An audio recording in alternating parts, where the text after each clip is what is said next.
कल सुबह तो बहुत बड़ा हादसा हो गया मेरे साथ। क्या हुआ?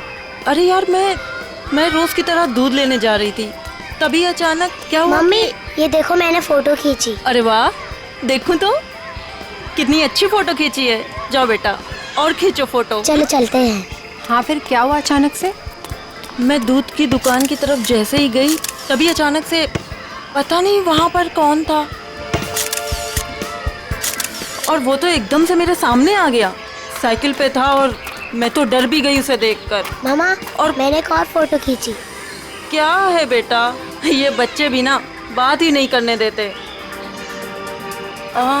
ये कौन है? कोई अंकल उधर सोए। अच्छा तो देखो, अंकल को बिल्कुल भी डिस्टर्ब मत करना, आप लोग उस तरफ खेलिए, ठीक है? ठीक है। हाँ तो फिर तुम दूध की दुकान की तरफ बढ़ी और फिर अचानक क्या हुआ? भैया जी ये लीजिए आपकी खाली गिलास। कितने पैसे हुए आपके? 30 रुपए। अच्छा। पता नहीं कहाँ से अचानक एक साइकिल वाला आया और उसने झट से मेरी गर्दन की तरफ हाथ बढ़ाया। जरूर कोई चेन चोर होगा। सही कह रही हो, मुझे भी यही लग रहा था। मम्मा मैंने एक और अच्छी फोटो खींची। क्या है बेटा, आप आंटी से बात नहीं करने दोगे ना? क्या है ये? ये देखो, ये क्या है? सुनो, जरा इधर आओ जल्दी से। ये देखिए, ये क्या है? तुम यहीं रुको बच्चों के साथ, हम देख के आते हैं। चलो दोस्तों, उस तरफ झाड़ियों में कोई है, चलो चलकर देखते हैं। और बच्चों को इस तरफ छोड़ दो प्लीज।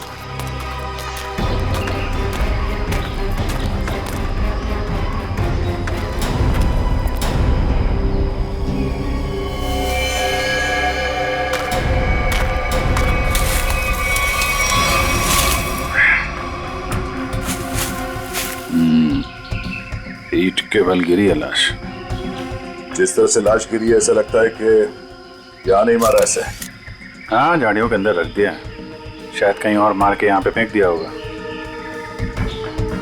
गर्दन के पास काफी खून पड़ा, जरा पलटो इसे।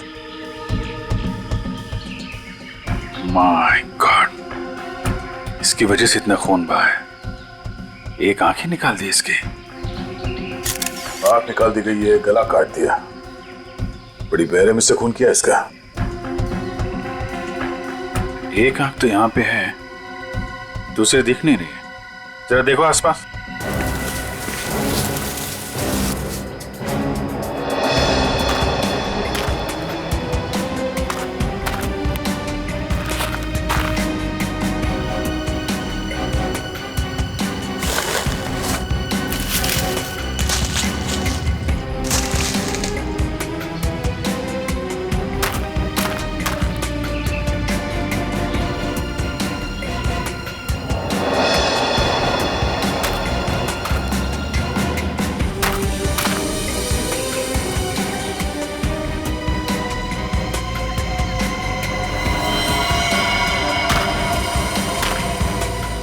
अभिजीत, ये देखो, दूसरी आंख भी मिल गई। और इसका घाव देखा था तुमने? ये बाएं गाल पे जो घाव है, ये काफी गहरा है, करीब 3 सेंटीमीटर। छेद बना दिया किसी ने। सर कुछ अजीब तरीके से मारा है इसे। और सर किस हथियार से मारा है वो भी कुछ समझ में नहीं आ रहा है। कुछ और ही लगता है ये। जिस तरह से इसके चेहरे पे ये गहरे घाव हैं, गले पे वार किया है और आंखें नोच ली गई है, ये लगता है कुछ और ही हथियार है। ये नॉर्मल हथियार नहीं है। बड़े अनोखे ढंग से खून किया है इसका, बहुत टॉर्चर किया है इसको। हाँ, पर क्यों? और इसे टॉर्चर क्यों किया गया है? और ऐसे भीड़ भाड़ वाले इलाके में जहाँ पे लोग पिकनिक करने आते हैं, यहाँ पे लाके लाश क्यों फेंक दी? यहाँ आसपास किसी ने तो देखा होगा इस लाश को यहाँ फेंकते हुए। कहीं कोई घसीटने का निशान भी नहीं है।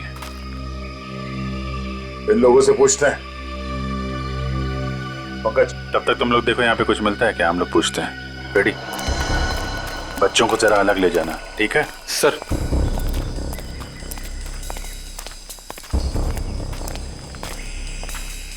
चलो बच्चों, आओ मेरे साथ आओ, मैं तुम्हें अच्छी सी कहानी सुनाता हूँ। हाँ, आ जाओ। शाबाश, वेरी गुड वेरी गुड। अच्छा, आप लोग ये बताइए कि आप लोगों ने किसी ऐसे आदमी को देखा जो आप लोगों के ग्रुप का नहीं था, या फिर उसे देखकर आप लोगों को शक हुआ हो? सर, अब इतने सारे लोगों में से कौन बता सकता है कि कौन आया और कौन गया? हम तो बस यहाँ पर पिकनिक एंजॉय कर रहे थे। अच्छा, यहाँ इतना बड़ा हादसा हो गया, एक लाश मिली है यहाँ पे और किसी ने कुछ नहीं देखा। और तुम क्या कर रहे थे? यहाँ पे घास काट रहे थे? हाँ जी। तुम माली हो ना यहाँ के, तुम्हें भी कुछ नहीं मालूम? जी, हम तो घास काट रहे थे, माली है। ये शाम तक सारी घास काटनी थी साहब, तो आते ही अपने काम पे लग गए, तो हमने तो कुछ नहीं देखा। हाँ, पर मैंने एक आवाज सुनी थी। कैसी आवाज? जैसे कोई बाइक से आया हो और स्पीड से चला गया हो, जैसे कोई बहुत जल्दी में हो। आपको पूरा यकीन है कि वो बाइक की आवाज थी? हाँ सर, मुझे भी कुछ कुछ याद आ रहा है। वो बाइक ही थी, उसकी आवाज कुछ वूम करके आवाज थी। मतलब इन लोगों के देखने से पहले वो बाइक वाला लाश डाल के भाग गया? हो सकता है। अच्छा, आप लोगों ने सिर्फ आवाज सुनी थी या किसी को देखा भी था? नहीं, बस आवाज ही सुनी थी। किस तरफ से आई वो आवाज? सर, उस तरफ से। सामने? हाँ सर, उस तरफ से।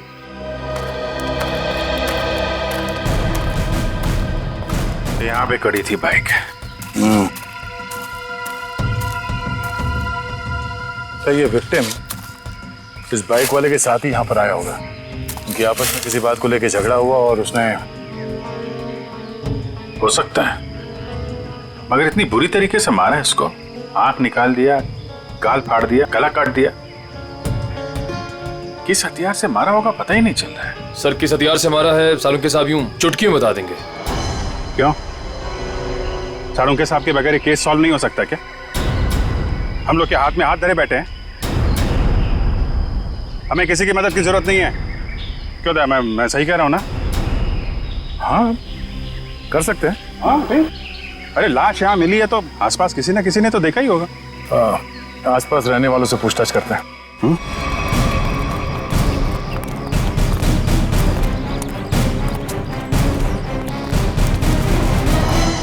अरे भाई सुनो जरा, इस आदमी को देखा है क्या? कौन है ये? क्या हुआ इसे? खून हुआ इसका आज। नहीं साहब, नहीं देखा। चेहरा नहीं दिख रहा है सही से, पहचानेंगे कैसे? अच्छा, ये कपड़े देखो, ऐसे कपड़े पहने किसी आदमी को देखा हो तुम लोगों ने? हाँ साहब, एक बंदे को देखा था जो इस तरह के कपड़े और सिर पे पीली टोपी पहने हुआ था। पीली टोपी? हाँ साहब। तो उसका चेहरा तो देखा होगा ना तुमने? नहीं साहब, चेहरा तो ठीक से देखा नहीं था, लेकिन कद काठी और उम्र से ऐसा ही लगता था। कपड़े भी ऐसे उसने पहने थे। कब देखा था इसे? परसों देखा था। और ये अकेले था या कोई साथ में था इसके? अकेला था साहब। 2 दिन से वो यहाँ क्या कर रहा था? सर, शायद परसों से इसे यहाँ कैद करके रखा हो और आज मार दिया हो सकता है इन लोगों ने इसे परसों देखा था, शायद कोई मिल जाए जिसने आज देखा हो। देखते हैं जरा, आसपास पूछते हैं।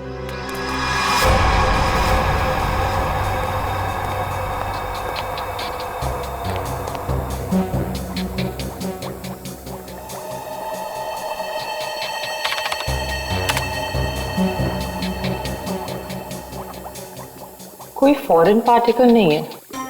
डीएनए रेसिड्यू भी विक्टिम का ही है। अरे कमाल है तारिका, अरे तो अभिजीत का केस है, तुम अभिजीत के केस में काम कर रही हो? क्यों नहीं करूंगी सर? क्या फर्क पड़ता है किसका केस है? लैब में अगर लाश आई है तो हमारा फर्ज है कि हम छानबीन करें। Wait, duty duty duty. Abhijeet हमसे बदला ले रहा है, बेवकूफ बना रहा वो हमें। दरअसल इस आदमी को मारने में किसी किस्म के कोई हथियार का इस्तेमाल किया ही नहीं गया है। सर आप क्या कह रहे हैं? सालू के जो कहता है सच कहता है और सच के अलावा कुछ नहीं कहता है। और सच्चाई ये है कि इस आदमी को मारने में किसी किस्म के कोई हथियार का इस्तेमाल नहीं हुआ है, ये कुछ और है। सुना, हम लोग सीआईडी से। कहाँ?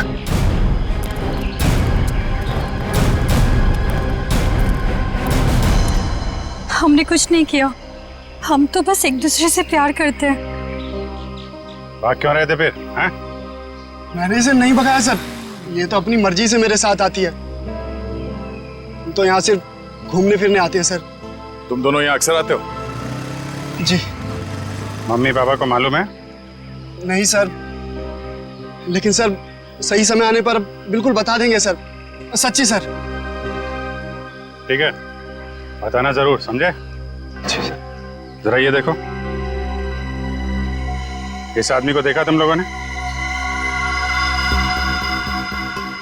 हाँ सर, इसे मैंने देखा है। Sky blue shirt, black pant और येलो कलर की टोपी जिसमें बीच में लाल गोल बना है।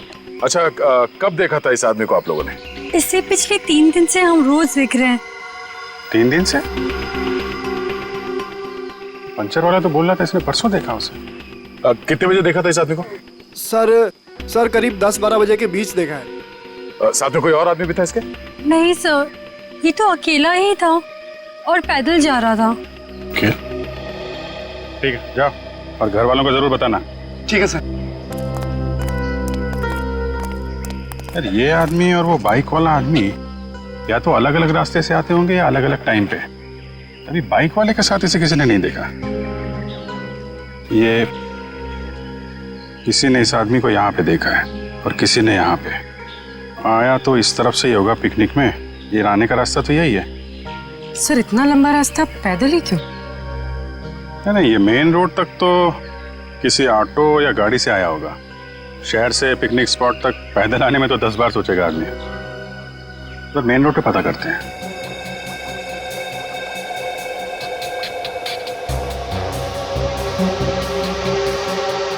यहाँ 4, यहाँ भी 4 और यहाँ 3। यहाँ 3 क्यों? यहाँ 4 निशान, यहाँ 4 निशान, तो माथे पे 3 निशान।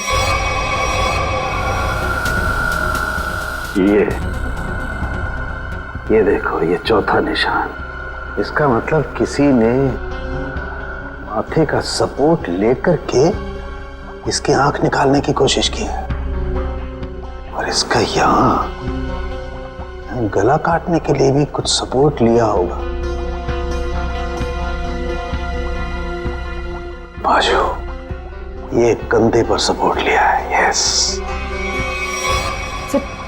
ठीक से समझ में नहीं आया। अब अरे पूरी तरह से तो मेरे भी समझ में नहीं आ रहा है, लेकिन ये देखो एक पैटर्न जरूर नजर आ रहा है।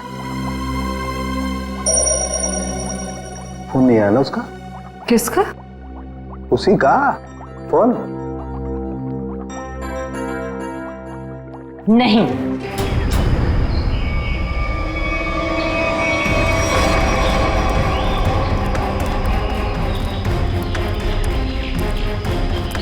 Excuse me. अरे क्या कर रहे हो? अरे खरोच भी आ गए ना साहब, मुझे डांटेंगे। चलिए नीचे उतरिए आप, चलो नीचे उतरो। कौन साहब? पीली टोपी वाले साहब। कौन पीली टोपी वाले साहब? हाँ? जिन्होंने मुझे पैसे दिए थे गाड़ी की देखभाल करने के लिए। है कहाँ ये तुम्हारे पीली टोपी वाले साहब? पता नहीं, अब तक लौटे नहीं है सर। कब से नहीं लौटे? आज से ही। वैसे 3 दिन से वो यहाँ पर आ रहे हैं, 10 से 12 के बीच, और मुझे 500 रुपये थमा देते थे हाथ में, और मैं इस गाड़ी की देखभाल करता हूँ। आज भी आए थे साहब, पर अब नहीं। ये है तुम्हारे साहब? नहीं साहब, ये मेरे साहब नहीं हो सकते। उनके साथ ऐसा नहीं हो सकता। किसी ने इनका खून कर दिया है। लेकिन साहब, ऐसा कौन कर सकता है उनके साथ? वही पता करने की कोशिश कर रहे हैं हम। अच्छा, तुम्हारे साहब के साथ कोई और भी था? नहीं साहब, वो तो अकेले ही रहते थे। कहाँ जाते थे, किससे मिलने, कुछ बताया उन्होंने? सब मुझे नहीं पता, लेकिन हाँ ये याद है साहब, पिछले 3 दिनों से गाड़ी में आते थे गाड़ी से निकलकर मेरे हाथ में एक पूजा की थाली थमा देते थे, अपनी पीली कैप पहनते, थाली वापस लेकर और मुझे पैसे देकर निकल जाते थे। पीली टोपी तो लाश के पास थी नहीं, शायद गाड़ी में हो।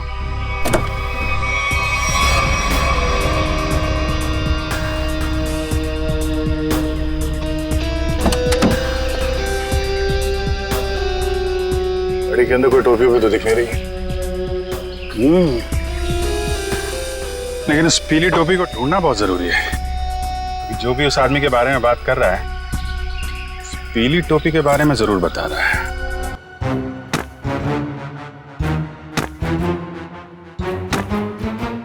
सर, ये आप क्या कर रहे हैं?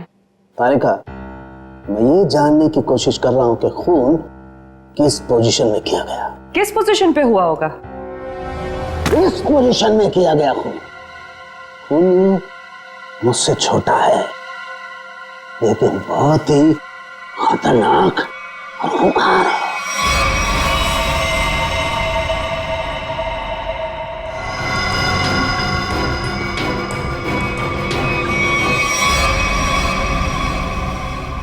देखा तारिका, यही है, ये है असली वेपन। हाँ sir, we've done it. Yes, we have done it.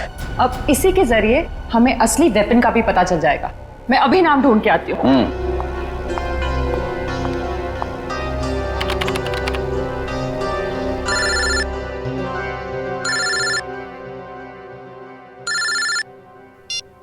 Hello? नहीं, अभी तक हमें कुछ नहीं पता चला है। और प्लीज ये बाहर बार इस तरह फोन करके कोई फायदा नहीं है। अभिजीत का फोन?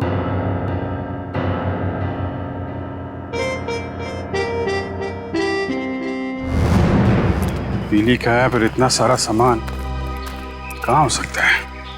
आसपास चेक करना पड़ेगा अच्छी तरीके से। देखते हैं, शायद कुछ मिल जाए।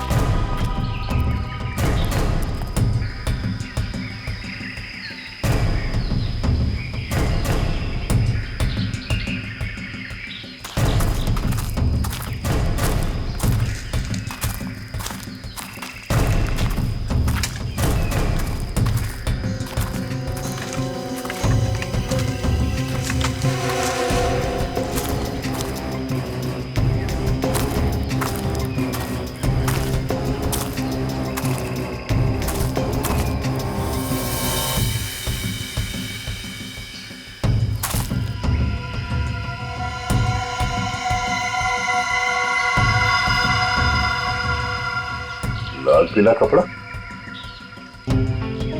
अभिजीत, आजा। ये देखो, फटा हुआ कपड़ा, लगता है उस टोपी का है जो उस मरे हुए आदमी ने पहन रखी थी। कपड़ा यहाँ है तो फिर टोपी भी यहीं कहीं आसपास होनी चाहिए।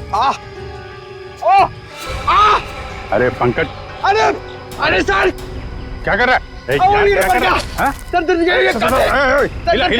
गले पे। अरे आराम से, अरे रुक जा यार।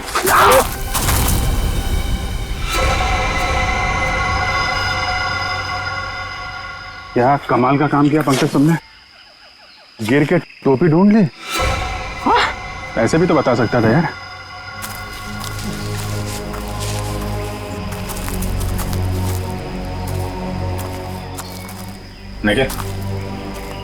निकालो इस टोपी को।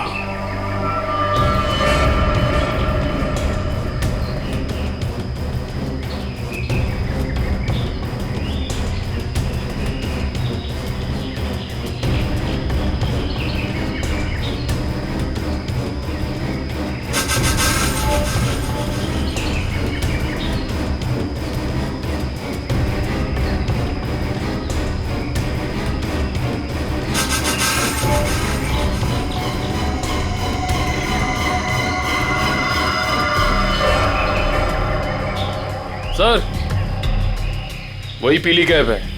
देखो,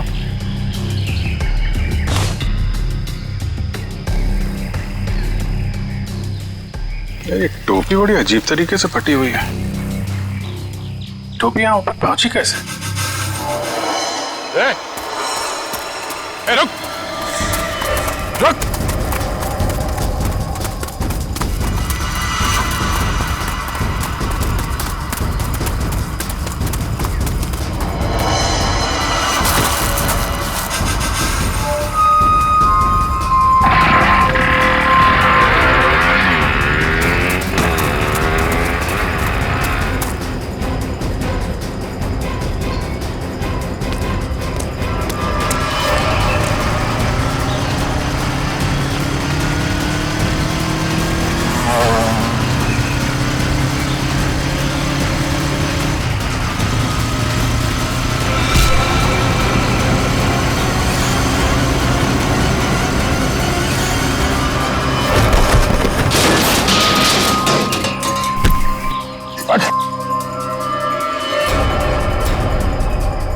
हेलमेट निकाल। सर मैंने कुछ नहीं किया सर। सर मैंने कुछ नहीं किया सर। सर मैंने कुछ नहीं किया सर। कुछ नहीं किया तो हमें देख के भागा क्यों? सर वो भागा क्यों? सर मैं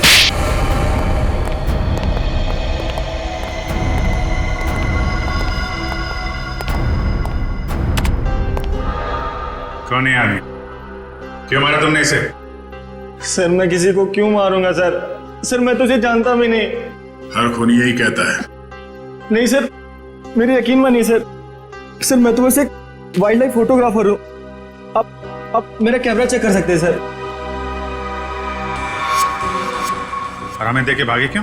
सर मैं बहुत डर गया था क्योंकि उस एरिया में फोटो खींचना मना है और मुझे लगा आप लोग मुझे ही पकड़ने आ रहे हैं, इसलिए भागा था सर।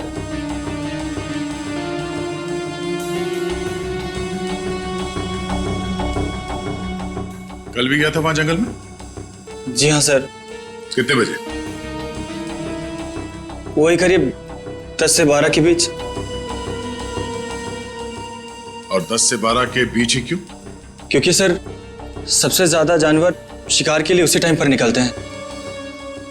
अगर खून नहीं किया तो खून होते हुए तो देखा होगा ना? नहीं सर, मैंने किसी को नहीं देखा। किसी की चीख सुनी? नहीं सर। किसी ऐसे आदमी को वहां पे देखा जो गड़बड़ लग रहा हो? नहीं सर,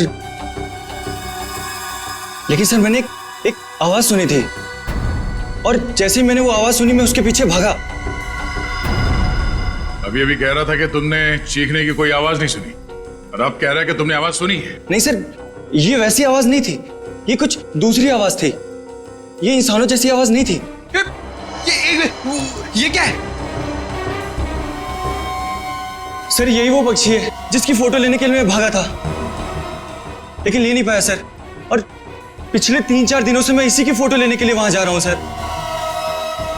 ये है कौन सा पक्षी? वो तो मुझे नहीं मालूम, लेकिन सर ये पक्षी इंडिया में नहीं पाया जाता।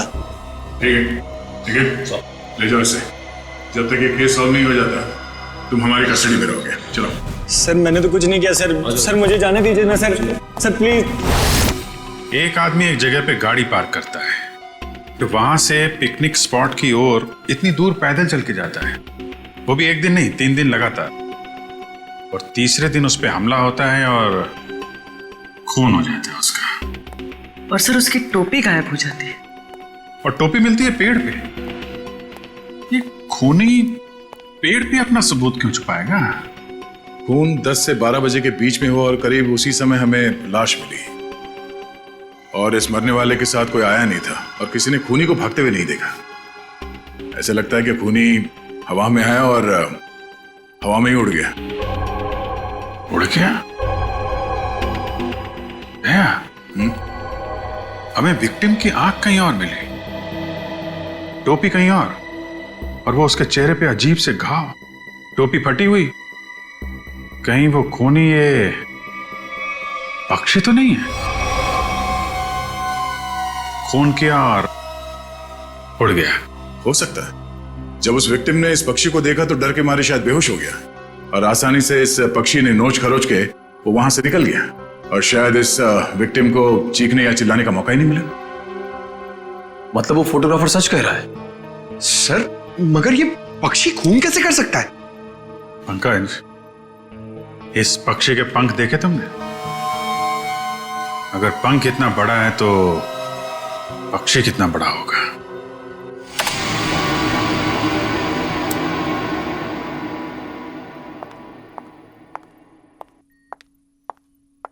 रुक जाओ तारिका, कहां जा रही हो? उसी अभिजीत के पास जिसने कहा था कि फोरेंसिक की कोई जरूरत नहीं है, कोई अहमियत नहीं है। हम मगर क्या? इतना सब होने के बाद उसने तुमको एक फोन तक नहीं किया, सॉरी तक नहीं बोला। तुम नहीं जाओगी, तुम कहीं नहीं जाओगी। नहीं, मैं तो जाऊंगी, ये मेरी ड्यूटी है। अपना काम तो मैं करके रहूंगी। है कौन सा ये पक्षी? फाल्कन।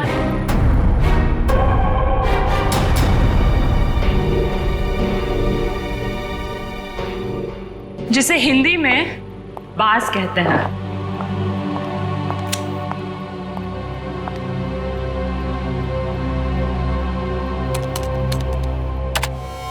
बाज ही मर्डरर है। मैं चाहती तो ये इंफॉर्मेशन अपने पास रख सकती थी, लेकिन कोई भी केस हमारे छोटे और सिली झगड़ों से कहीं ज्यादा बड़ा है।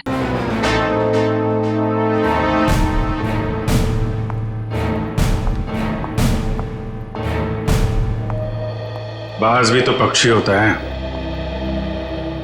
हम भी तो उसी नतीजे पे पहुंचे थे। हाँ हाँ सर, स्केच रेडी है सर।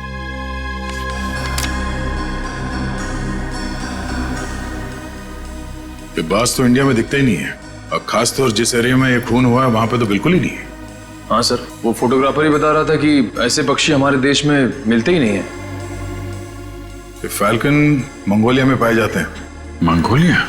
कहीं कोई मंगोलिया से लेके तो नहीं आया? लगता तो यही है कि ये अटैक्स प्लान्ड है। इसके मालिक का पता लगाना होगा। जरा देखो, पिछले 6 महीने में मंगोलिया से कौन कौन आया इंडिया में? सर 6 महीने में ये 20 लोग आए सर। ये अभी भी यहीं पे?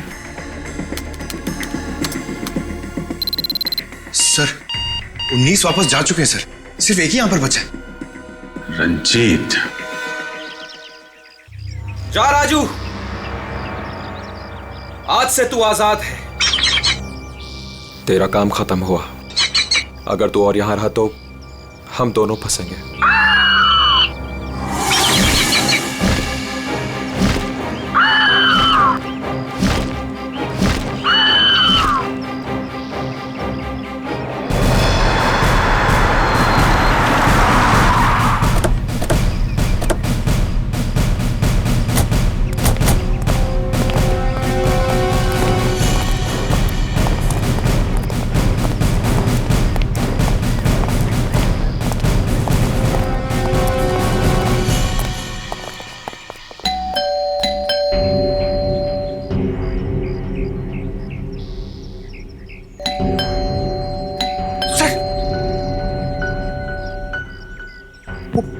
बाज अंदर हुआ तो?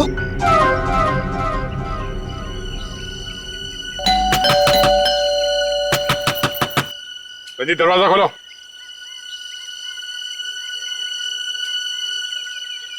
कौन है आप लोग?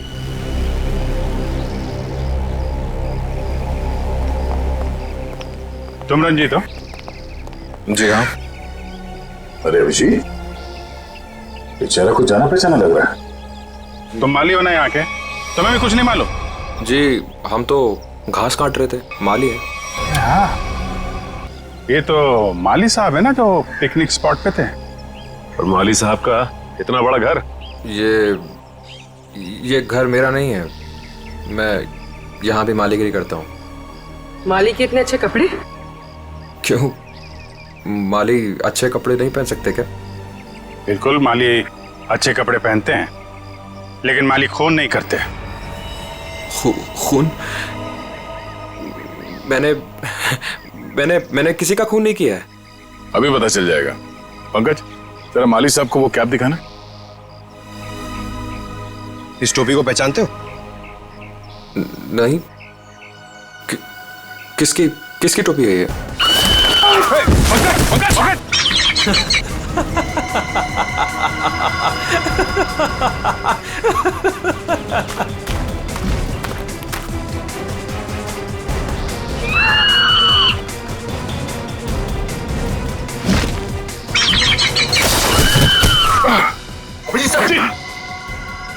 कोई इसके मालिक को नाजायज तंग करे,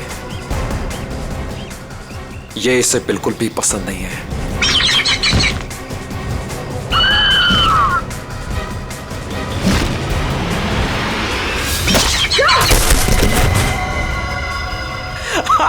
very good Raju, very good.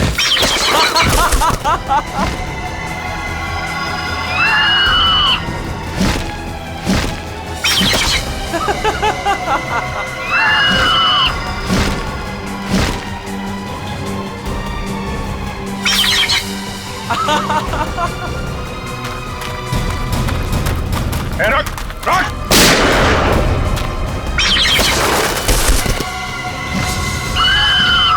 इसको रोक वरना गोली मार दूंगा। जल्दी रोक।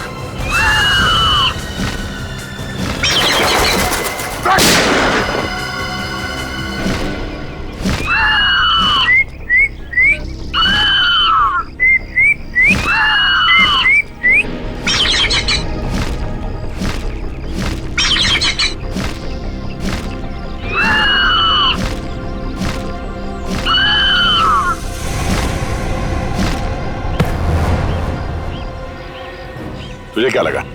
हाँ, बेजुबान पंछी से खून करवा के तू सीआईडी से बच जाएगा? बोल, क्यों किया खून? बदला लेने के लिए। कैसा बदला? मोहित और मैं जिगरी दोस्त थे, बचपन से ही 24 घंटे एक दूसरे के साथ रहते थे। फिर हम दोनों को कॉलेज की एक ही लड़की के साथ प्यार हो गया। तो स्वाति नाम था उसका। जान से भी ज्यादा चाहता था उसे मैं, लेकिन दोस्ती की खातिर अपने प्यार की कुर्बानी दे दी ताकि मोहित और स्वाति आपस में शादी करके हमेशा के लिए खुश रह सके। और मैं नौकरी के सिलसिले में हमेशा के लिए मंगोलिया चला गया और वहीं मैंने बर्ड ट्रेनिंग सीखी। प्यार की कुर्बानी दी थी तुमने, तो फिर खून क्यों किया मोहित का? क्योंकि मोहित ने धोखा दिया था उसे, छोड़ दिया उसे। मैं वहां अकेले जिंदगी गुजार रहा था और उसने धोखा दिया उसे। इसलिए मैंने तय किया सर कि मैं इस बात का बदला जरूर लूंगा उससे। उसे ट्रेन कैसे किया? Sir, I am a bird trainer. पक्षियों को ट्रेन करना मेरा पेशा है। इसी के चलते मैंने अपने पालतू बाज को ट्रेन किया मोहित को अटैक करने के लिए। ट्रेनिंग कहां दे रहे थे उसे? यहीं पे, घर के पीछे। यस, शाबाश।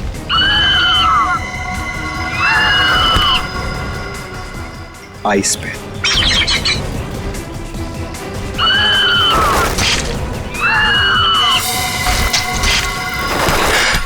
Very good Raju. आखिरी मकसद गले पर अटैक करना है राजू।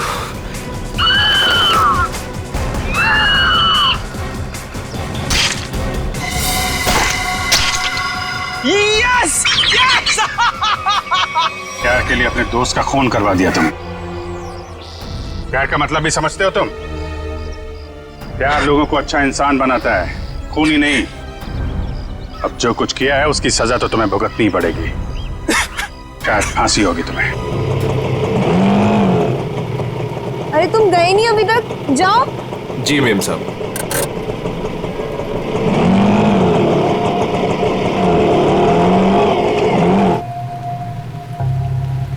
हेलो विशाखा, मैं करिश्मा बोल रही हूँ। मैं एमजी रोड के यहाँ कंस्ट्रक्शन बिल्डिंग पे खड़ी हूँ। मुझे तुमसे तुम्हारी शादी के बारे में बहुत जरूरी बात करनी है।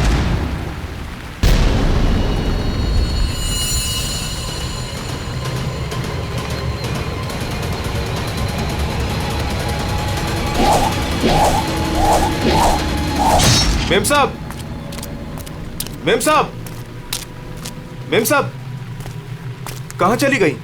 मैं तो यहीं छोड़ के गया था। मेम साहब, मेम साहब।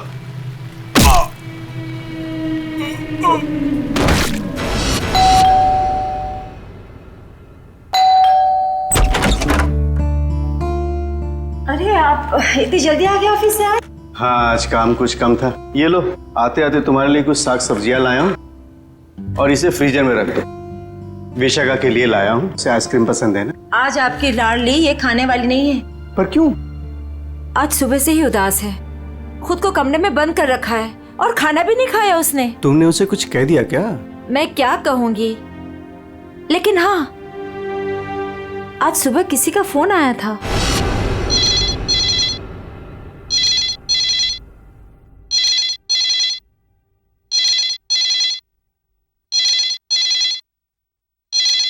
हेलो हेलो, विशाखा बोल रही हो? जी हाँ विशाखा बोल रही हूँ। देखो मुझे तुमसे बहुत जरूरी बात करनी है। ये बात तुम्हारी शादी के बारे में है। शादी? कौन सी शादी? मुझे इस बारे में कोई बात नहीं करनी है, प्लीज मुझे दोबारा कॉल मत कीजिए।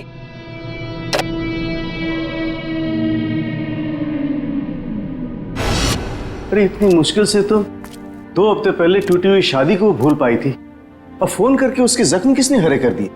बहुत पूछा मैंने कि किसका फोन था, लेकिन रोई जा रही है, जवाब ही नहीं दे रही है। मैं देखता हूँ, तुम चिंता मत करो। विशाखा, विशाखा बेटे, विशाखा बेटे दरवाजा खोलो। विशाखा दरवाजा खोलो। विशाखा! ये दरवाजा क्यों नहीं खोल रही है? रोने की आवाज भी नहीं आ रही, कहीं उसने कुछ। अरे तुम विशाखा को नहीं पहचानती क्या? वो ऐसा कुछ नहीं करेगी। विशाखा बेटा दरवाजा खोलो बेटे। विशाखा दरवाजा खोलो। विशाखा! विशाखा?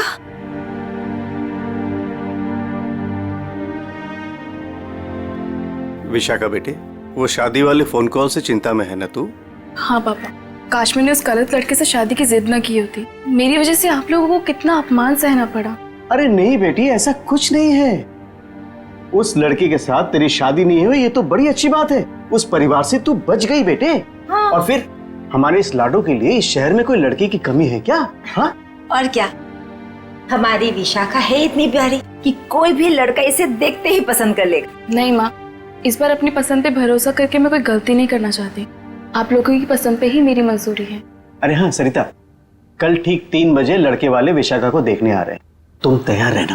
आपने पहले क्यों नहीं बताया? ओहो श्रीमती जी, तो अब तो बता दिया ना। हाँ? पापा, मुझे भगाने की बहुत जल्दी है ना आपको? मैं क्यों नहीं, अब इसकी शादी हो जाएगी तो इस कमरे को मैं अपना स्टडी रूम बना लूंगा। अच्छा, तो मैं भी अपना रूम लॉक करके जाऊंगी ससुराल।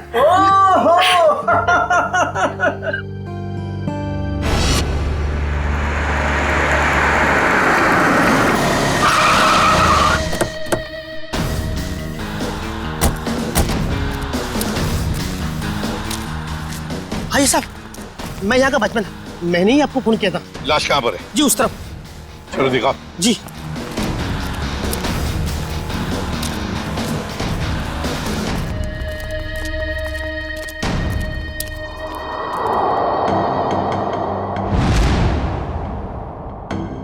ये ईंटें निकालो।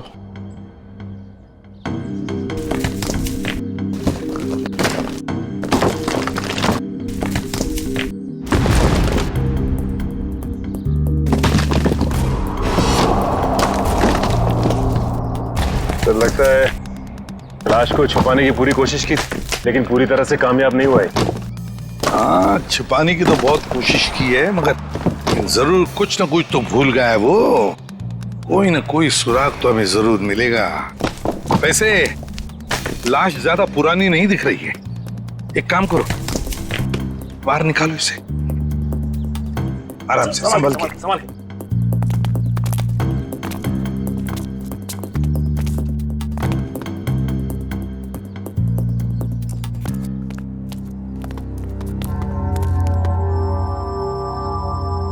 ये देखो, बड़ी बेरहमी से मारा है इसे। सामने से सीधे चाकू घोंप दिया सीने में। हाँ सर, देख के लगता है कि इसे चीखने चिल्लाने का मौका ही नहीं मिला। ये देखो, इसके सिर के पीछे भी चोट है। लगता है जिसने भी ये किया है ना, शायद पीछे से आकर इस रिक्शा वाले के सिर पर पीछे से हमला किया, वार किया। ये बेचारा मुड़ गया हमलावर को देखने के लिए, तो सामने से चाकू घोंप दिया।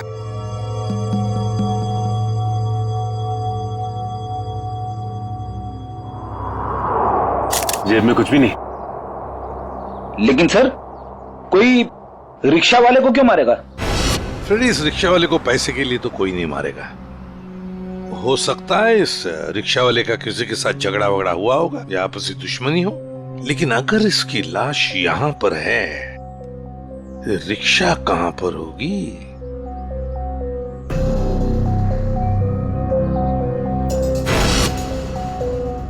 सर? हाँ सर, ये देखिए सर, ये खून की बूंदें और घसीटने के निशान हैं।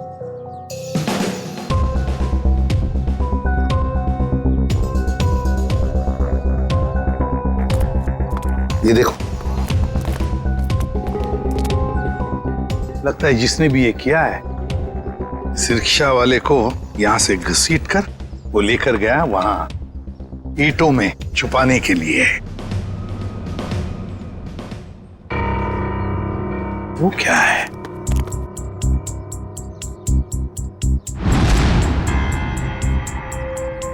किसी आदमी की घड़ी? अरे ये तो काफी महंगी घड़ी है। शायद रिक्शा वाले की होगी। नहीं फ्रेडी, ये इस रिक्शा वाले की घड़ी नहीं लगती। इतनी महंगी घड़ी है ये, 1,00,000 1,50,000 की तो घड़ी है। तो फिर सर, शायद उसी की होगी जिसने रिक्शा वाले को मारा है। वो तो ये भी सकता है कि घड़ी उस आदमी की हो जो ऑटो में बैठा था। इतनी कीमती घड़ी पहनने वाला आदमी रिक्शा में नहीं जाएगा, मुझे नहीं लगता। देखो, और भी कोई सुराग मिलना चाहिए। देखो जरा आसपास।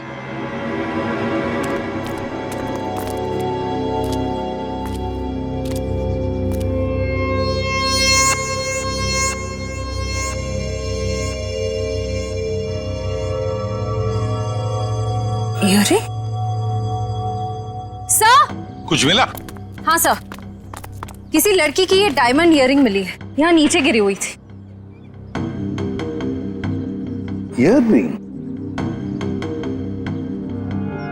इसका तो एक ही मतलब हो सकता है, जब ये हादसा हुआ तब कोई लड़की यहाँ पर मौजूद थी। तो खून लड़की ने किया?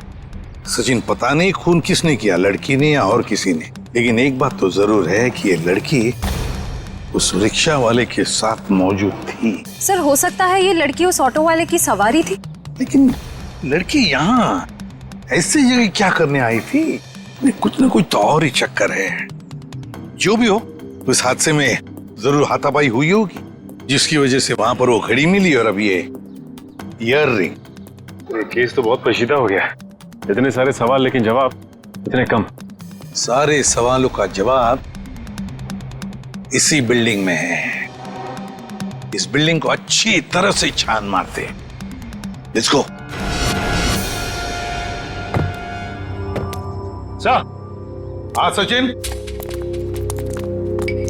क्या हुआ? ये देखिए, सीढ़ियों पे खून की बूंदें। हाँ, ये देखो। सर, ये तो बहुत ही अजीब बात है। लाश वहां पर और खून की बूंदें यहाँ। मुझे तो कुछ और ही आ रहा है दिमाग में। कहीं और एक लाश तो नहीं इस बिल्डिंग में? ऊपर चलकर देखते हैं, देखते ये खून के धब्बे कहां तक है।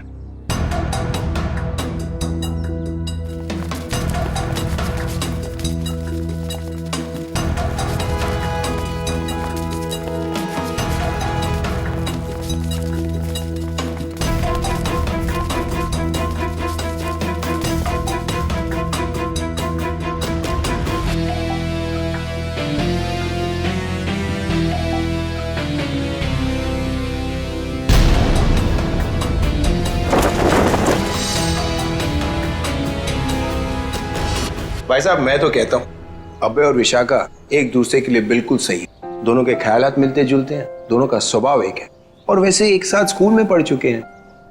बेटा, तुमने हमें बताया नहीं कि तुम अभय को पहले से जानती हो? नहीं पापा, अभय मेरी क्लास में नहीं थे। वो क्या है ना अंकल, हम दोनों की क्लासेस सेम थी पर सेक्शन अलग अलग थे।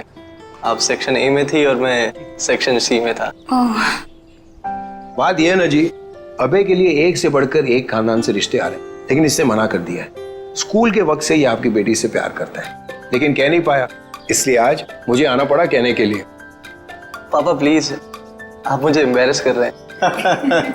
नैना और अनुष्का कैसे हैं? स्कूल टाइम से तुम्हारे बेस्ट फ्रेंड हुआ करते थे वो लोग। हाँ, नैना भी बेंगलोर में जॉब कर रही है और अनुष्का की रिसेंटली शादी हो गई है मसूरी में। सुना है बहुत ही खूबसूरत जगह है वो। जी। वैसे तो साउथ अफ्रीका भी बहुत ही सुंदर जगह है। 25 साल पहले हमने हमारे हीरो का बिजनेस वहां शुरू किया था और आज यहाँ तक ले आए उसे। आप लोग बैठिए, मैं आप लोगों के लिए चाय वगैरह लेकर आती हूँ। आप लोग बैठिए, हम आते हैं।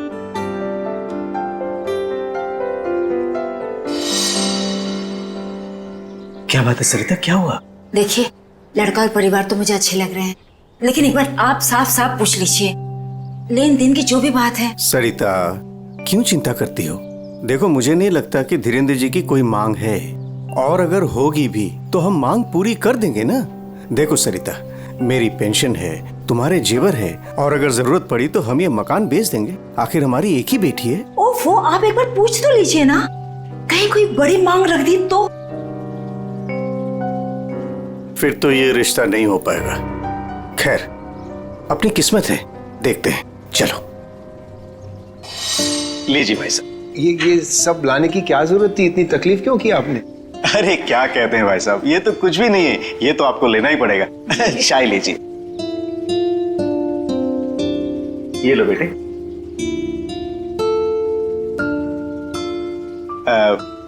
भाई साहब, अगर आप बुरा न माने तो कुछ देर हम लोग बाहर चल के आपस में बात कर लेते हैं। अरे इतने में बच्चे भी एक दूसरे से बात कर लेंगे। अरे ये तो बहुत अच्छी बात है, चलिए।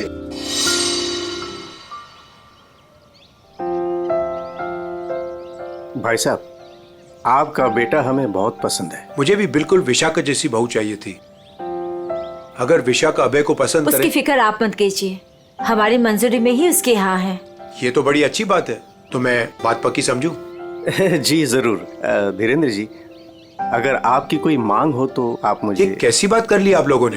अरे भाई, भगवान का दिया हुआ सब कुछ है हमारे पास। आपकी बेटी सिर्फ 2 जोड़ी कपड़ों में चाहिए, ये आप कर पाएंगे या नहीं? मुझे समझ में नहीं आता कि मैं आपका ये कर्ज कैसे चुका पाऊंगा।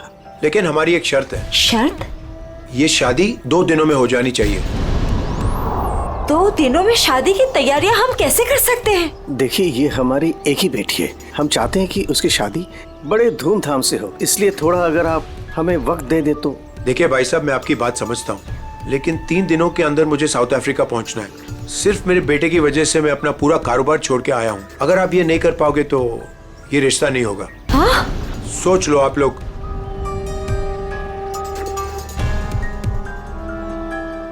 ठीक है भाई साहब, ये शादी परसों ही होगी। ये तो बहुत अच्छी बात है, मुबारक हो। देखिए, आप शादी की तैयारियां कीजिए, पैसे की चिंता न कीजिए, वो हम करेंगे। जी।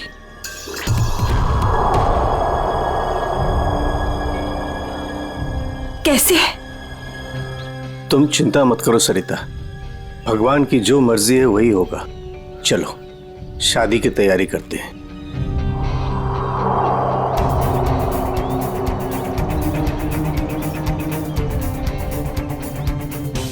पता नहीं मुझे ये सब ठीक क्यों नहीं लग रहा है। शादी ब्याह जैसी चीज जल्दबाजी में करना, कहीं हम गलत निर्णय तो नहीं ले रहे?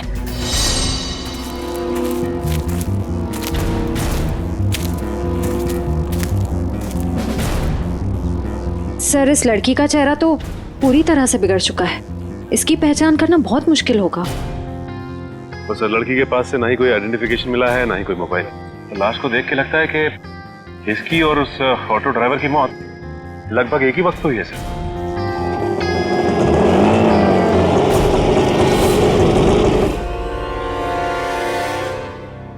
सर, ये लावारिश रिक्शा यहाँ से थोड़ी दूर पे खड़ी हुई थी, लोगों ने मुझे बताया। और सर, ये रहे रिक्शा के पेपर्स।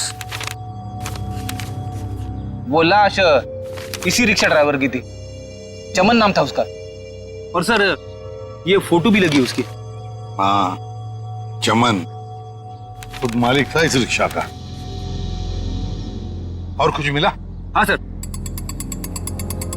मोबाइल मिला है सर, लेकिन सर बैटरी डाउन है इसकी। ठीक है, कोई बात नहीं, इसमें से हमें बहुत कुछ इन्फॉर्मेशन मिल सकती है।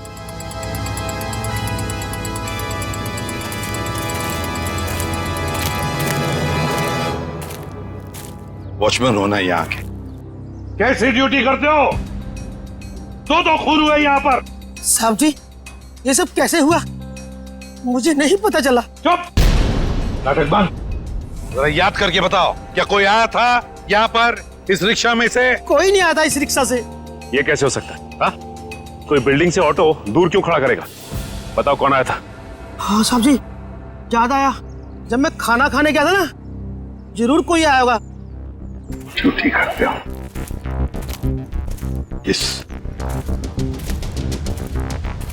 इस चमन की पूरी कुंडली निकालो। हाँ अभिजीत सर, वो ऑटो वाले के फोन की डिटेल मिल गई है सर।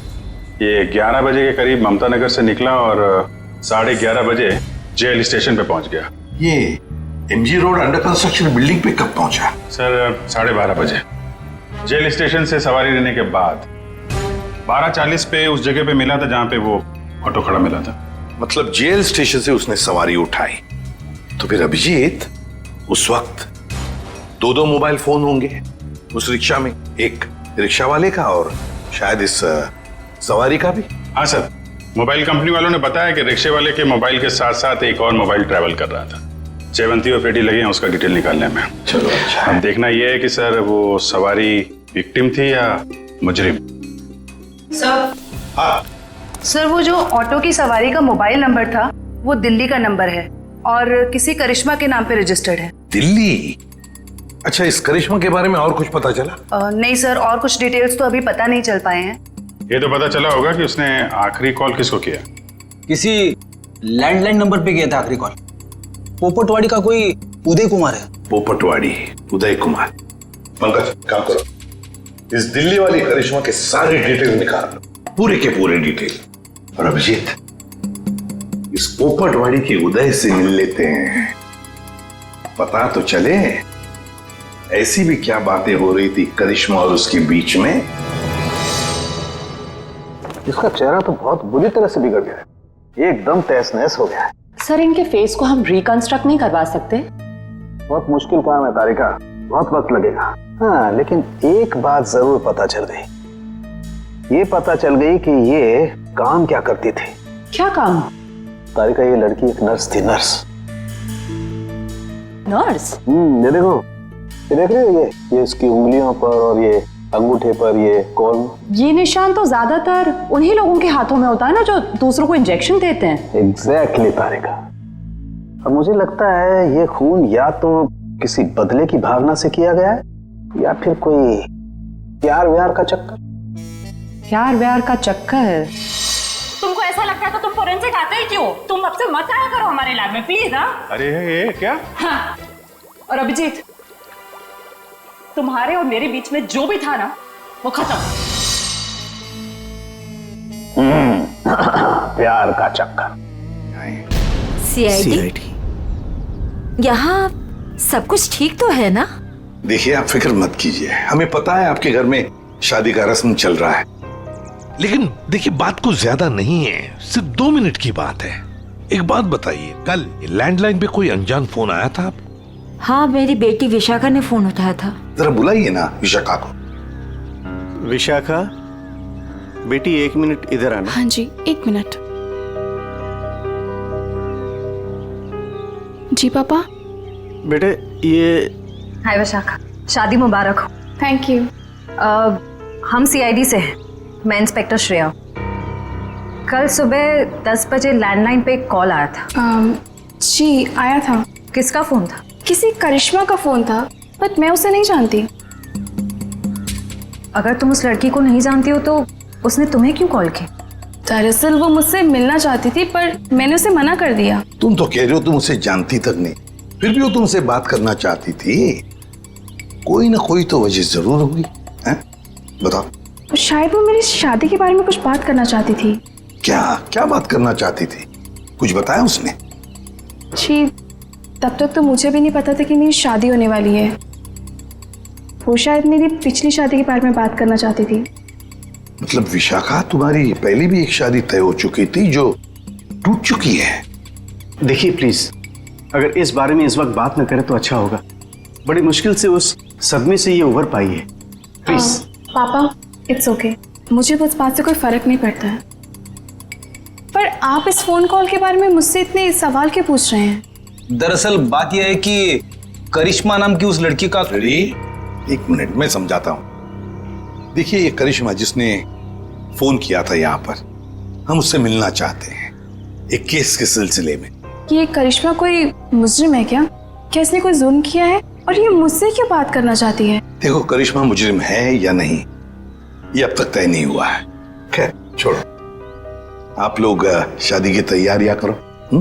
और विशाखा, हम सब की तरफ से शादी मुबारक हो। Thank you.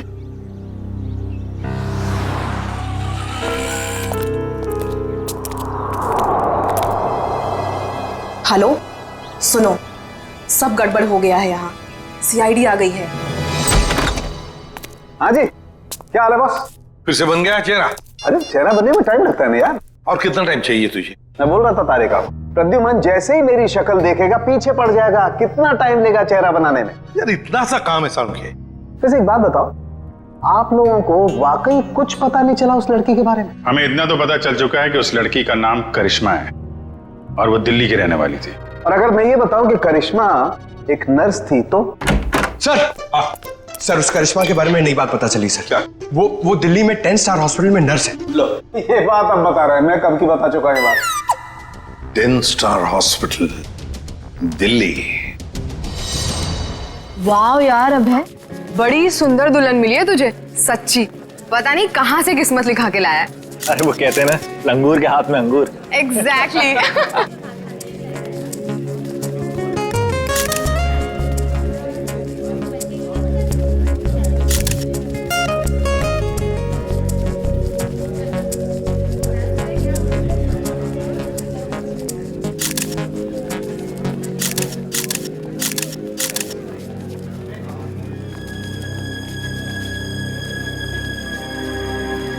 उदय जी, आप रो रहे हो? सब ठीक तो है ना? ये तो खुशी के आंसू हैं।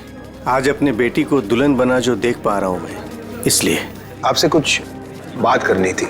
हाँ हाँ, तो कहिए ना। यहाँ कहना ठीक नहीं होगा, जरा अंदर चलिए ना। क्यों, हमसे शादी में कुछ कमी रह गई है क्या? नहीं, वो सब ठीक है, A1। देखिए, सारे मेहमान आ रहे हैं, अगर हम यहाँ से चले गए तो कुछ परेशानी हो जाएगी। फेरे हो जाए, उसके बाद दोनों बैठ करके बातें करते हैं। देखिए, मेहमानों को छोड़िए, आप अंदर चलिए, वरना ये शादी नहीं होगी।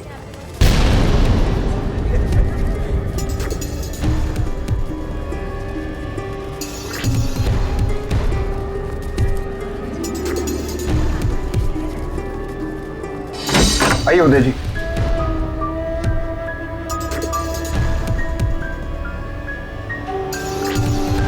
धीरेन्द्र जी, बात क्या है आप बताइए ना। देखिए, मेरी परेशानी बढ़ती जा रही है। अरे भाई, परेशान होने की कोई बात नहीं, एक छोटी सी रिक्वेस्ट है। कैसी रिक्वेस्ट? आपको याद है मैं आपके घर आया था आपकी बेटी को देखने, और मैंने आपको कहा था मुझे दहेज बिल्कुल नहीं चाहिए। जी मुझे अच्छी तरह से याद है, आपने कहा था कि आपको दहेज नहीं चाहिए। तो अब क्या चाहिए आपको? मैं अपनी जुबान का पक्का हूँ, कहा ना दहेज नहीं चाहिए, दहेज नहीं लूंगा। हाँ, मगर आपको दहेज नहीं चाहिए तो क्या चाहिए?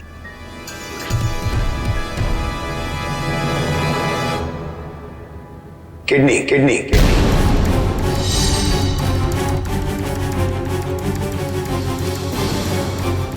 किडनी? पर किसकी? मैं शायद आपको बताना भूल गया कि मेरी तबीयत दरअसल ठीक नहीं रहती, और जल्द से जल्द अगर किडनी ट्रांसप्लांट नहीं हुआ तो मैं ज्यादा दिन नहीं बच पाऊंगा। Kidney transplant?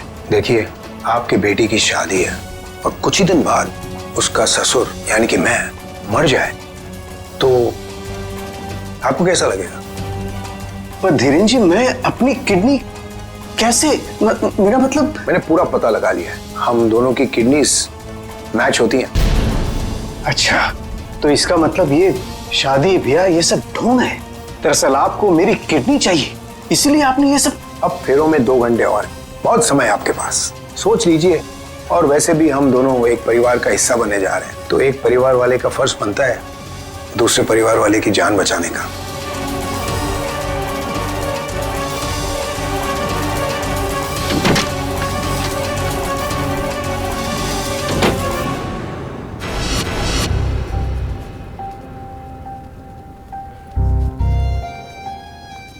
आपको दहेज नहीं चाहिए तो क्या चाहिए? Kidney kidney kidney.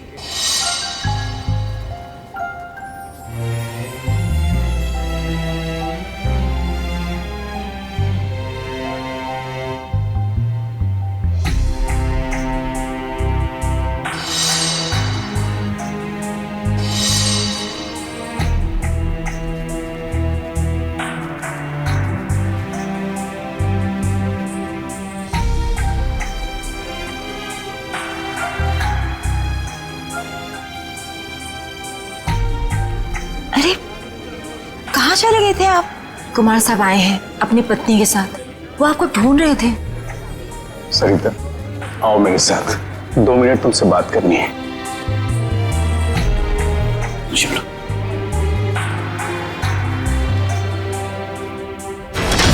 आओ सरिता। क्या हुआ, मुझे बताएंगे भी? सरिता, दरवाजा बंद कर दो, बताता हूं।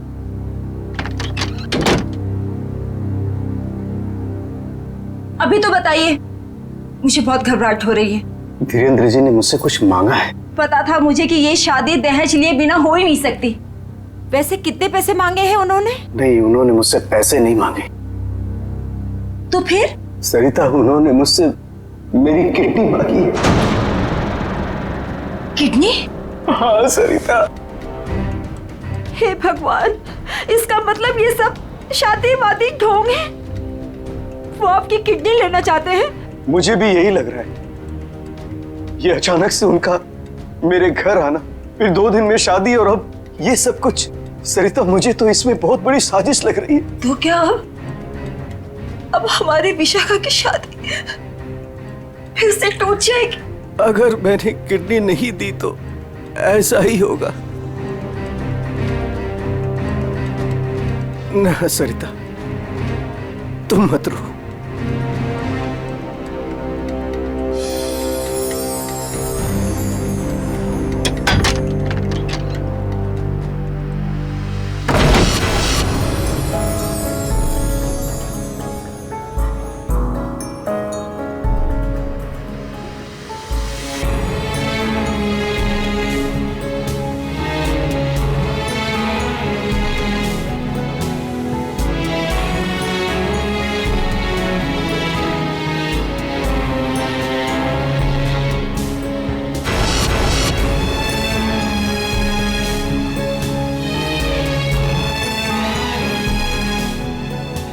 सारे मेहमान आ चुके हैं और अगर इस बार भी हमारी विशाखा की शादी नहीं हुई तो वो पूरी तरह टूट जाएगी। एक जख्म तो वो पहले ही खा चुकी है, लेकिन अब दोबारा वो बर्दाश्त नहीं कर पाएगी। मैं जानता हूं सरिता, तुम ठीक कह रही हो, इसलिए मैंने सोच लिया है, मैं अपनी किडनी दूंगा। हाँ सरिता। नहीं, अगर आपने किडनी दे दी तो आपका क्या होगा? मुझे कुछ नहीं होगा सरिता। और वैसे भी इंसान के शरीर में 2 किडनियां होती है जिससे उसका शरीर चलता है, लेकिन फिर भी इंसान एक किडनी के सहारे जी सकता है। मुझे ये सब कुछ ठीक नहीं लग रहा है। अगर कुछ ऊंच नीच हो गई तो मैं आपको खोना नहीं चाहती हूँ। नहीं सरिता, मुझे कुछ नहीं होगा, और अगर मुझे कुछ हो भी गया तो कम से कम मेरी आत्मा को ये सोचकर संतुष्टि तो मिलेगी ना कि मैंने अपनी बच्ची की खातिर उसके पैदाइश से लेकर के उसकी शादी तक सब कुछ किया। प्लीज।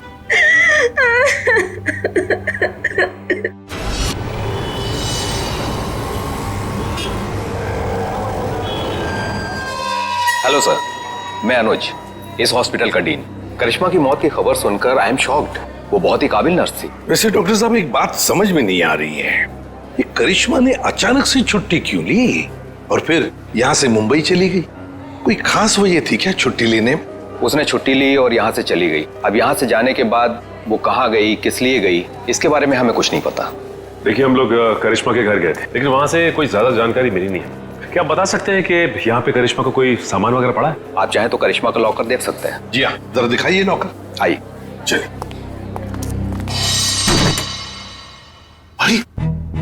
सर, इस लॉकर को देखकर मुझे मेरी नानी की अलमारी याद आ गई। वो भी अपना सारा सामान ऐसे ही ठूस ठूस के रखती थी। सर, ये तो किसी मरीज की मेडिकल रिपोर्ट है। किसकी फाइल है ये? दया? उदय कुमार। उदय? विशाखा के पिताजी उदय कुमार? कमाल है, इस फाइल को तो हॉस्पिटल के रिकॉर्ड रूम में होना चाहिए। ये करिश्मा के लॉकर में कैसे? मतलब ये करिश्मा उदय जी और उसके परिवार वालों को जानती थी? वो परिवार वाले तो बता रहे थे कि वो करिश्मा को जानते ही नहीं। जरा बताइए, किस चीज का इलाज चल रहा था उदय का?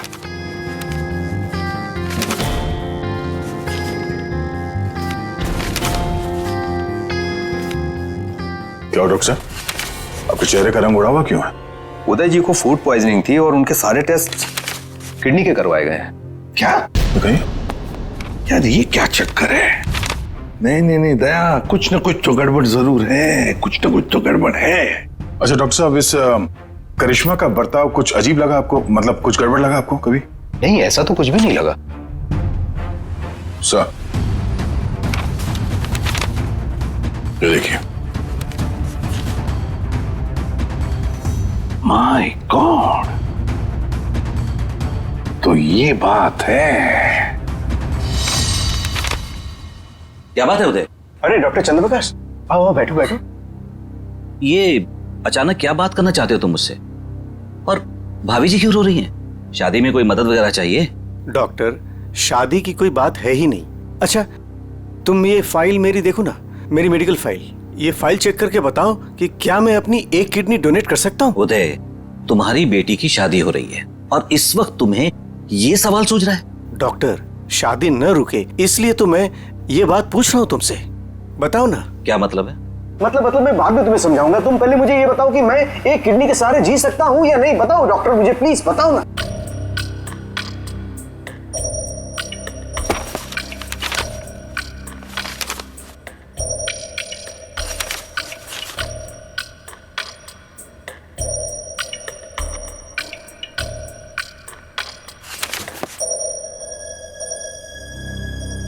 डॉक्टर, रिपोर्ट ठीक तो है ना? क्या हुआ चंद्रप्रकाश, बताओ ना कुछ मुझे। क्या किडनी देना जरूरी है? बस तुम इतना ये समझ लो कि किसी के जिंदगी और मौत का सवाल है। देखो, अगर मैंने किडनी डोनेट नहीं की ना तो मेरी बेटी की शादी रुक जाएगी। देखो उदय, तुम्हारी ये किडनी पहले से ही खराब है। क्या? सरिता, मुझे तो आज तक ये प्रॉब्लम कभी महसूस ही नहीं हुआ। कैसे किडनी फेलियर हो सकता है? क्योंकि उदय, तुम्हारी बॉडी दूसरी किडनी से फंक्शन कर रही है। आई एम सॉरी, अगर तुमने ये दूसरी किडनी भी डोनेट कर दी तो क्या? तो तुम्हारा बचना नामुमकिन है। किडनी डोनेट करने के लिए तुम मेडिकली फिट नहीं हो। देखो, ऐसा मत कहो डॉक्टर, मुझे ये किडनी दान करनी ही पड़ेगी किसी भी हालत में। डॉक्टर प्लीज जरा चेक करके बताओ, कोई तो रास्ता निकालो। देखो उदय, फाइनल डिसीजन मैं नई रिपोर्ट के आने के बाद ही दे पाऊंगा, लेकिन इस रिपोर्ट के मुताबिक किडनी डोनेट करना मतलब मौत को दावत देने जैसा है।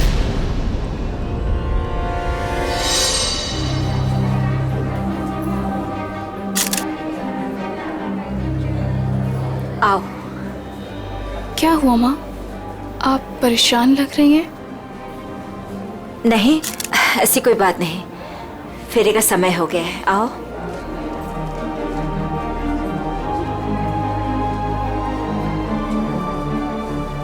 अरे उदय जी, आप ही को ढूंढ रहा था। फेरे लगवाएं या फिर मैं बारात वापस? जी नहीं, बारात वापस ले जाने की नौबत नहीं आएगी। मुझे पता था, आप बड़े समझदार इंसान हो, सही डिसीजन लिया। और वैसे आप अपनी बेटी को इतना प्यार जो करते हो, आइए। यकीन नहीं आ रहा है दया, शादी के नाम पे ऐसी सौदेबाजी।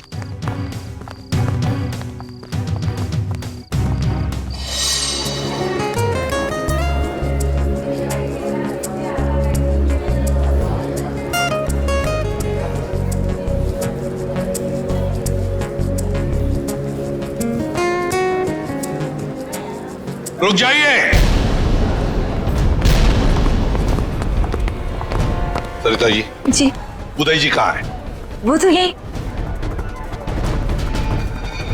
कहाँ है उदय जी? यही तो थे, कहाँ चले गए? आप लोग यहाँ फिर से, क्या हुआ? हमारा उदय जी से बात करना बहुत जरूरी है, जरा बुलाइए उन्हें। उदय जी, उदय जी, कहाँ गए उदय जी? बुलाइए।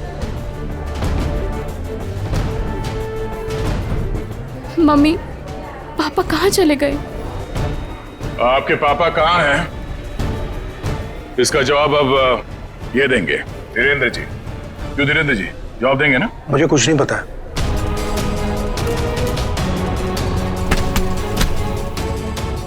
नहीं पता तो सड़क कहाँ रहे आप? सर मैंने कुछ नहीं किया सर, मैं तो इनका असली बेटा भी नहीं हूँ सर। मेरे पति को इन लोगों ने गायब करवाया होगा और किडनी के लिए ये लोग शादी तोड़ने की धमकी दे रहे थे। मॉम, आपने बात मुझे पहले क्यों नहीं बताई? आपके और पापा से बढ़कर मेरे लिए कुछ नहीं है। शर्म आनी चाहिए तुम्हें, शादी जैसे पवित्र बंधन के आड़ ऐसा घिनौना अपराध करते हुए। सर मैं मानता हूँ इसी प्लान के जरिए मैंने किडनियों का व्यापार किया। क्या? शायद इसीलिए उन गुनाहों की सजा है कि मेरी खुद की किडनी बेकार हो गई, लेकिन इस बार सर मैं खुद की जान बचाने के लिए कर रहा था। इसके लिए किसी और की जान चली जाए। अब बताओ, करिश्मा को क्यों मारा? सर मैंने करिश्मा को नहीं मारा, बल्कि वो तो मेरी मदद करती थी मरीज ढूंढने में। सर इस बार मैंने गैंग वालों को बताया बिगड़ एक किडनी गायब कर दी। उसी बात को लेकर वो मुझे ब्लैकमेल कर रही थी कि वो बाकी गैंग वालों को और विशाखा को ये बात बता देगी। इसीलिए तुमने करिश्मा को मारा है? इसीलिए? नहीं सर, मेरा यकीन मानो, मैंने उसे नहीं मारा। मुझे लगता है कि सर उसके मौत के पीछे मेरे बाकी गैंग वालों का हाथ है। कौन है तुम्हारे साथी? कहाँ लेकर गए उदय को? किडनी निकलवाने। ऑपरेशन शायद शुरू भी हो गया होगा। कहाँ हो रहा है ये किडनी निकालने का ऑपरेशन?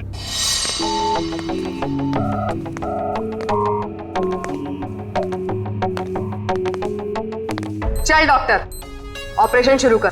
देखो तुम जो ये कर रहे हो ना, ठीक नहीं कर रहे हो। बकवास बंद कर और अपना काम कर जल्दी।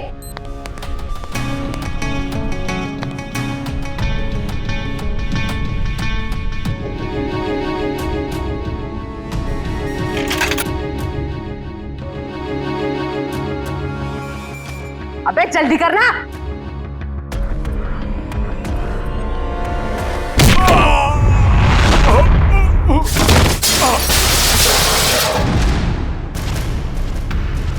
कौन है वहां?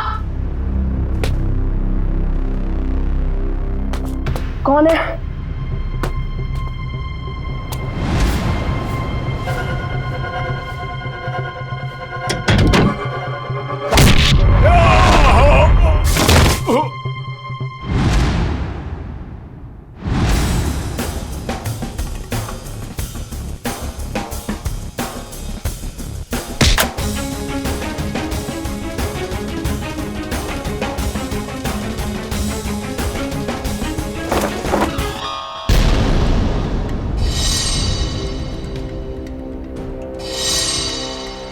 अपने जुर्म का इनाम तो लेती जाओ।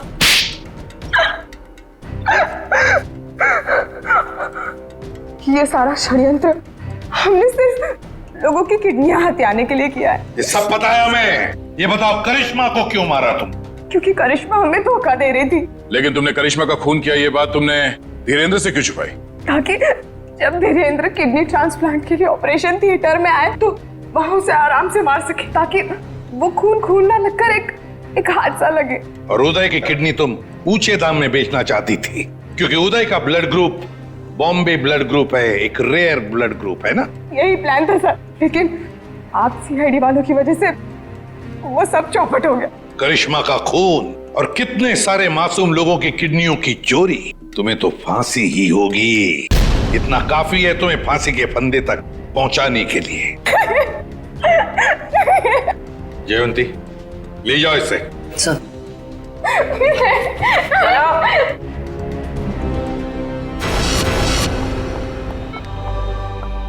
कैसे तबीयत कैसी है आपकी? पापा ठीक तो है आप? सरिता, विशाखा बेटी, तुम लोग रो क्यों रहे हो?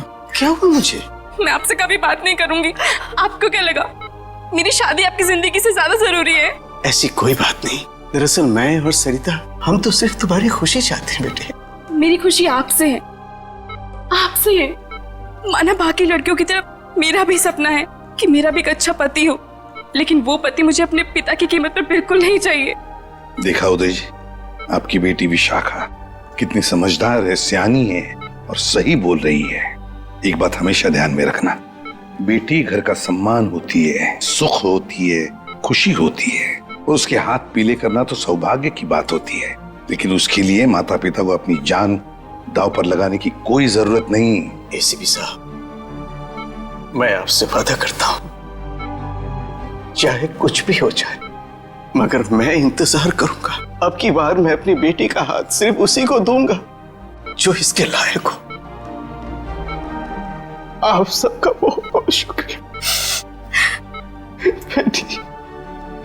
Thank you very much. इस तरह के और भी एपिसोड देखने के लिए हमारे चैनल को सब्सक्राइब करें और बेल आइकन दबाना ना भूलें।